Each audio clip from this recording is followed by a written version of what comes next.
ओम शांति। पुस्तक पठन श्रीमद् भगवत गीता रहस्य। लेखक ब्रह्मा कुमार सुधांशु शेखर मिश्र।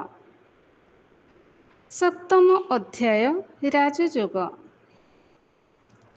परमात्मा स्वरूप चिंतन रे सर्वदा चित्त निवेश करिबा, परमात्मा कार्य जीवन को नियोजित करिबा, परस्पर मध्य ईश्वरीय ज्ञान चर्चा करिबा, समस्त परमात्मा विषय रे कहिबा, निरंतर संतुष्ट रहिबा एवं ईश्वर को प्रेम करिबा, एही छटी रीति रे जणे परमात्मा सहित जोगयुक्त होई परिबो।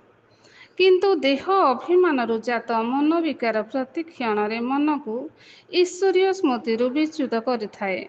किंतु जणे जोगी एथिरे निरुत्साहित हुए नहीं। सबु समय से एही मन विकार सहित युद्ध करुथाए और परमात्मा को स्मरण करुथाए। परमात्मा कहती, तुमे मो ठारे तुमर मन और बुद्धि अर्पण कले निसंदेह मते प्राप्त हेबो। तस्माच्च सर्वेषु कालेषु मामनुस्मरजुत्यव्य च मयर्पितमनर्बोधि मामे वैश्यस्य संशयम्। गीतार जोग शारीरिक हठ क्रिया होई नथिबारु कौनसी निर्दिष्ट समय सीमा पर्यंत अभ्यास करिबा कथा कहे नाही। मन विकार समूह को समूले ध्वंस करी तमगुणी आत्मा को संपूर्ण सत्व प्रधान आत्मारे परिवर्तित करबा ही एही जोगर उद्देश्य। तेणु परमात्मा सतर्क कराई कहती, अहर्निशि सदा सर्वदा मो सहित जोगयुक्त होई रह।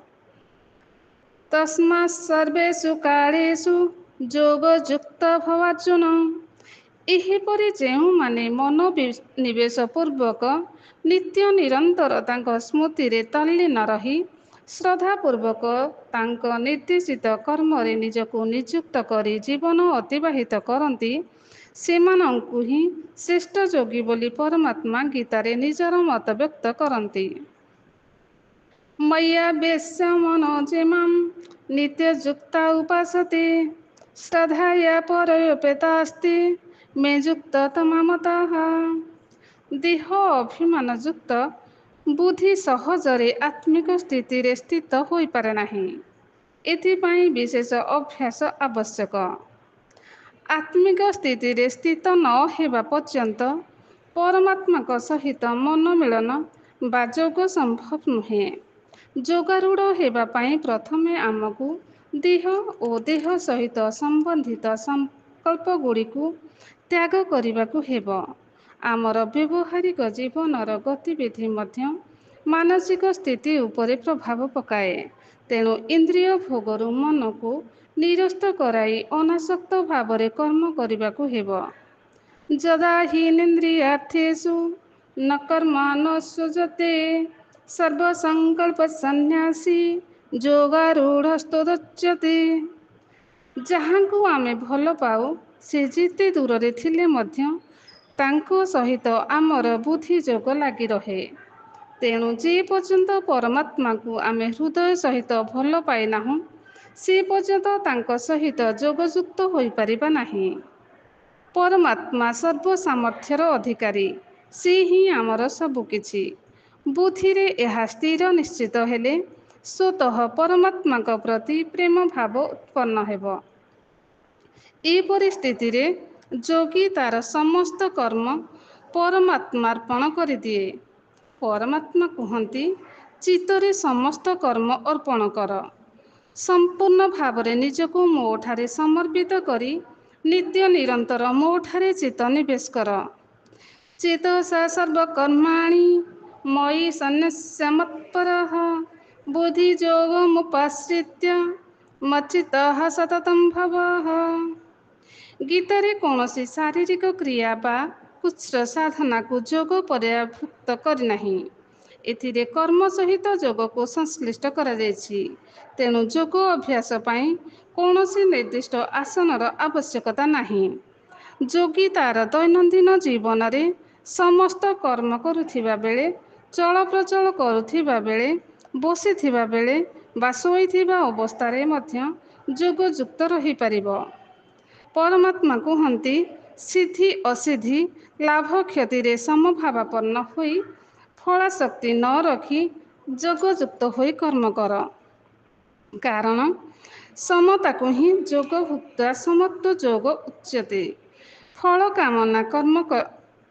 କାମନା ରଖି କର୍ମ କଲେ ସେଥିରେ ଆସକ୍ତି ଆସିଯାଏ। ଇପ୍ସିତ ଫଳ ପ୍ରାପ୍ତି ନ ହେଲେ ମନରେ ଦୁଃଖ ବା ଉଦ୍ବେଗ ଜାତ ହୁଏ। ଏହା ଦ୍ୱାରା ଯୋଗ ଭ୍ରଷ୍ଟ ହୁଏ। ତେଣୁ ସକାମ କର୍ମକୁ ଅତ୍ୟନ୍ତ ନିକୃଷ୍ଟ ବୋଲି ଗୀତା କହିଛି। ଏଥିରେ ଫଳ କାମନା କରି କର୍ମ କରୁଥିବା ବ୍ୟକ୍ତିଙ୍କୁ କୃପଣ ବା ଅତ୍ୟନ୍ତ ହୀନ ବୋଲି କୁହାଯାଇଛି। ପରମାତ୍ମାଙ୍କ ସ୍ମୃତିରେ ବୁଦ୍ଧିରେ ସ୍ଥିର ରଖି ନିଷ୍କାମ ଭାବରେ କର୍ମ କରିବା ମଧ୍ୟ ଯୋଗ ଅଟେ ଏବଂ ଏହା ହିଁ କର୍ମରେ କୁଶଳତା ଆଣିଦିଏ। ନିଷ୍କାମ କର୍ମଯୋଗୀର ପ୍ରତିଟି କର୍ମ ପରମାତ୍ମାଙ୍କ ଇଚ୍ଛା ଅନୁସାରେ ଅର୍ଥାତ୍ ଈଶ୍ୱରୀୟ ମତ ଅନୁସାରେ ହେଉଥିବାରୁ ସେଥିରେ ପାପର ଆଶଙ୍କା ବା ପୁଣ୍ୟ ପ୍ରାପ୍ତିର ଲୋଭ ନଥାଏ। ସେ ମନୁଷ୍ୟ ଦ୍ୱାରା ପରିଭାଷିତ ହୋଇ ପାପ ପୁଣ୍ୟର ଊର୍ଦ୍ଧ୍ୱରେ ରହି କେବଳ ପରମାର୍ଥ ପାଇଁ କର୍ମ କରେ। ଏଭଳି କର୍ମକୁ ପରମାତ୍ମା ଯୋଗ ବୋଲି ଅଭିହିତ କରିଛନ୍ତି ଏବଂ ଏଥିରେ ନିରନ୍ତର ସ୍ଥିତ ରହିବାକୁ ଉପଦେଶ ଦେଇଛନ୍ତି।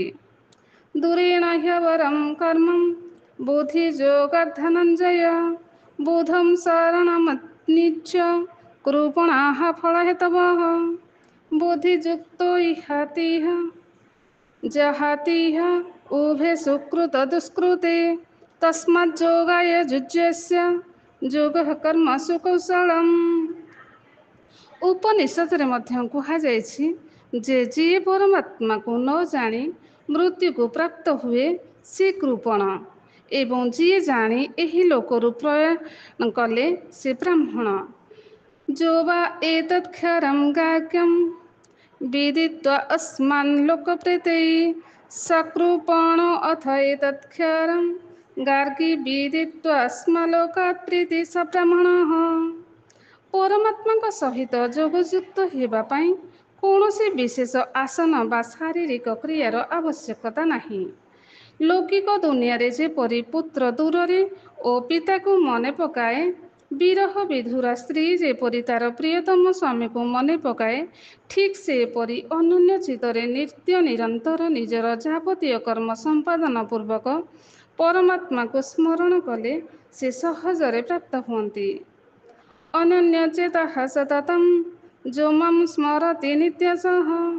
କିନ୍ତୁ ଯିଏ ଏହି ସହଜ ଉପାୟର ଅନୁସରଣ କରେ ନାହିଁ ଏବଂ ଅତ୍ୟନ୍ତ ଦାମ୍ଭିକତା ଅହଙ୍କାର ଓ ଦୁରାଗ୍ରହରେ ଗ୍ରସିତ ହୋଇ ଘୋର ତପ ବଳରେ ପଞ୍ଚଭୌତିକ ଶରୀରକୁ କ୍ଷୀଣ କରେ ଓ ଅନ୍ତସ୍ଥ ଆତ୍ମାକୁ ପୀଡ଼ା ଦିଏ, ସେ ଆସୁରୀ ନିଷ୍ଠାଯୁକ୍ତ ହୋଇଥାଏ।